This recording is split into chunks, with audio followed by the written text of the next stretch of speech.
Good evening. This is Leonard Lang, aka the Poker Paparazzi, reporting live from the Bicycle Casino with the newest Mega Millions Series 11 champion, Frank. Congratulations. Thank you very much. Appreciate it. So, Frank, your final table experience today was a fairly quick one. Can you walk us briefly through the final table and then your overall journey in this Mega Millions? The final table was, I was chip leader by a big margin. Right. So there was a little bit of pressure because everybody wanted to chop, and I really didn't want to, but at the same time I didn't want to say no. Okay. So there was a little bit of pressure on me just to make everybody else happy. Okay. So in the beginning, my mindset wasn't there. Okay. But after I lost a nice big bluff, I tried a big bluff that didn't work, and I settled down after that hand. So I noticed that early on there was a fever about making some sort of deal. correct. So you felt maybe inclined to just ease that tension and just make the deal. Right. Something amiable, Right. and just move forward. Right, because yesterday, before there was like 15, 16 people left, Right. and everybody was willing to chop and get 50,000 for everybody, and I was the only one that objected. Everybody else was And it worked out for you. wanted to do that, and I wasn't even the chip leader at that point, but I wanted the experience of going to the final table and going through it. It wasn't so much about the money. I wanted to make. I was so close to the final table after 4,000 people. I didn't want to just end it right there. Perfect. So that was really my mindset. It wasn't about the money at all. So because of that, I felt like when I come here today, the same mindset for the other players is going to be there as well. They're going to want, especially the short stack ones, they're going to want to chop. Right. So I basically wanted to make it fair, go percentage of my chip stack versus Right. the total prize pool. Okay. And I would have been okay with that. So Very cool. I offered that, but I think one of the guys objected, and then finally we came up with something. Sounds good. Kind of a solution. So, very quickly, how was your journey to day 2 and through to day 3? The journey, the beginning was actually by accident. I was playing cash. Okay. Wasn't planning on playing the tournament. All right. Just the very last second, I ran and after the 2-hour period that you have. Right. After the tournament had started already, I was the last person that bought in. Really? Into the tournament. Which session was that? The Monday night. The 5 p.m. The Monday So I night, came in 5 p.m., the last flight? The 7 o'clock when I bought in at 7:15. Amazing. So I bought my add-on, and just from the beginning, I was just on fire. I was just One really bullet. lucky. One bullet, yeah. one session, the last session. I had played the morning one as well. Oh, you played the noon one. I played the morning. And then you played cash. The noon one, and then I played cash, and then I wasn't going to play, and I'm like, oh well, I had one playing cash. Nice. So I said, well, let me go buy it, and I went and bought it, and the last second walked in, and the first day I was just on fire. I was feeling it. One hand in particular was really funny. Okay. I raised blind. I raised blind pre-flop, and there was one guy that bluffed earlier from another table, and I showed the bluff. Okay. So he was after me. He wanted to get me, and I raised pre-flop, and he was on the button. Okay. So he called, and I just had this weird feeling. So flop comes king, and I said. I bet blind again, another 10,000. At that point, it was a lot. It was like a lot of money, 10,000. I bet again, 10,000 blind. He didn't know I was blind. I haven't looked at my hand yet. Then the guy calls. So after he calls, then I look and I have ace king.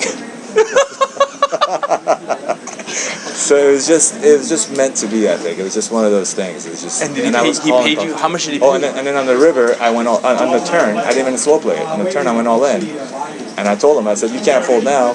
And he called, and he just had ace high. He just called me with ace high. So he really wanted to get me. So he just called me with ace high, and I had to guess game. Easy game. Yeah, Easy game. Easy game. So it just shows, and if you're meant to win, you're gonna win. I think that was my whole mindset. It's just, But it has to do with in that case, it has to do with table image because calling you with ace high is obviously very light. True, and because of that person in particular, I you showed the bluff, earlier, right. So they don't want to give you credit. They're talking themselves into calling you. Correct. He can't have it. Right. He can't have it. Yeah. Exactly. We might be choppy. Exactly. Yeah. 3 kings. He's got the ace high. It's probably good. Yeah. Okay. Yeah. So now, day 2. Day 2, so going into day 2, I was number 2 chip leader. Yeah, you were 600 something thousand. 600 something. Okay. Yeah. Okay. Perfect. So day 2 started kind of fast actually. Day 2, I went up to I think 1.1 quickly. Nice. So quick double it pretty much. Yeah. Okay. And then I lost. And then I made a couple bad moves, a couple bad bluffs. I got called, and I went all the way down to I think it was 150,000. No way. A little less than 200,000. So I came all the way down to 200,000, and then again I went into after I made the bluffs. Luckily, I just the entire time I didn't risk it all. Right. You never had to go all in. At any point, I didn't risk everything. Okay. So once I gave a lot of it away, I kind of settled myself and collected yourself. Went back to playing solid. Sure. And then slowly just build it up back up again to average going into day 3 average. Okay. Average stack was 1.3 million, which is what I had 1.275. Okay. Perfect. Yeah. Day 3. It was pretty wild because that was a marathon. Day 3, I very first hand that I played, I raised, and there was this one gentleman, and it's funny because I Googled most of the people that were on my table. Nice, strategic. Sure. Actually, my wife, one of them, my wife said, don't do that, and I said, no, it's good to have information. Absolutely. Because one of them was Barry Schulman. The card player magazine owner. Which is well known, and sure. So she saw that name, so well, that's going to intimidate you. Don't. I said, no, it's good to have information. Good.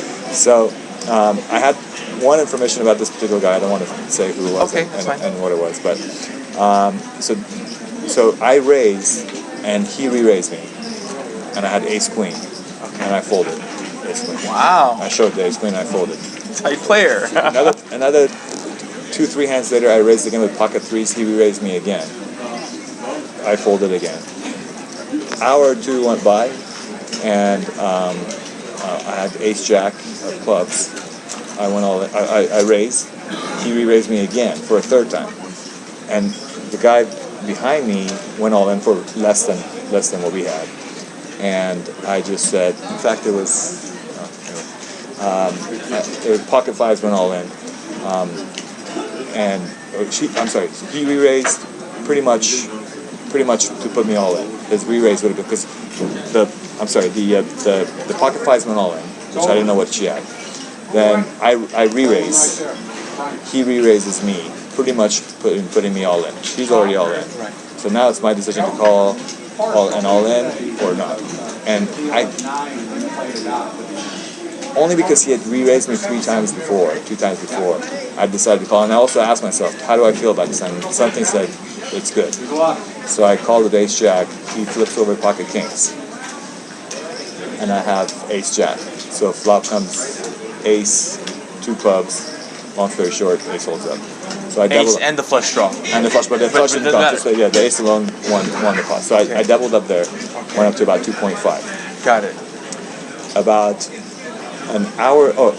Somehow one thing I don't like to do is to show people off. Sure. Sometimes. And that hand, for whatever reason, because the ace hit and I won the hand, I got really excited. And there's a gentleman next to me, and he looked at me, and I gave him a really hard high five.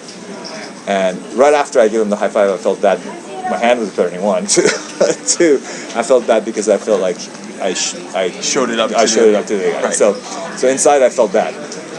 There was a lot of that going. I felt like that energy. Right. A lot of people were super excited yesterday. Right. Yeah. So then, about an hour or two later, we again I was on the small blind, and about 4 people limped. Okay. It got to me. I looked. I have pocket kings. Sick. So I quadrupled the raise. I didn't go all in. I just quadrupled the raise, and making it look like I'm trying to steal. Sure. I kind of wanted to Squeeze play. So Yeah.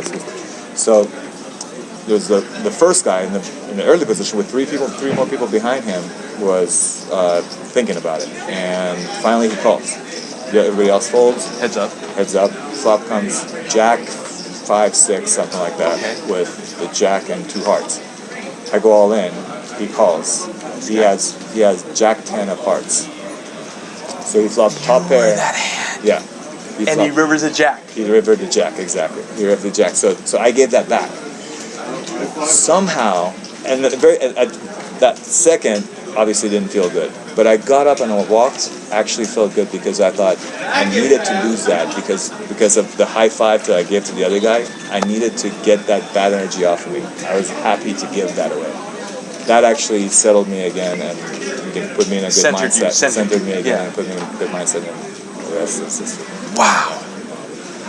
Folks, at home, you're asking yourself, how do you get to where this gentleman's Frank, the newest Mega Millions Series 11 winner? How does he get to where he's at? And the moral of the story is, you just have to center yourself.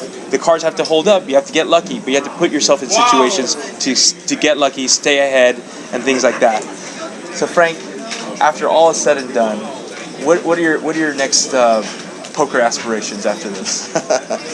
I'm just happy that my wife sees that there is some legitimacy to what I do. So Absolutely. Right, thank you. Well, Frank, I really want to congratulate you on a great run. Appreciate it. Witnessing the marathon that was day 3, and then basically the turbo that was the final table. I'm excited for you, and now you're gonna. And we appreciate what you do every day and night. You're here doing your thing. Appreciate it. We're gonna start blogging about your legacy. Yeah, right. At the Bicycle Casino, at the Mega Millions, and you're gonna have a banner with and your image on the poster board and so forth. So that's all bonus. Thank you for your time, Frank. Congratulations. Thank you very much. This is Leonard Lang, aka the Poker Paparazzi, reporting from the Bicycle Casino with the newest Mega Millions Series 11 winner. We hope to see you at the Card Player Poker Tour main event this weekend. Have a great day.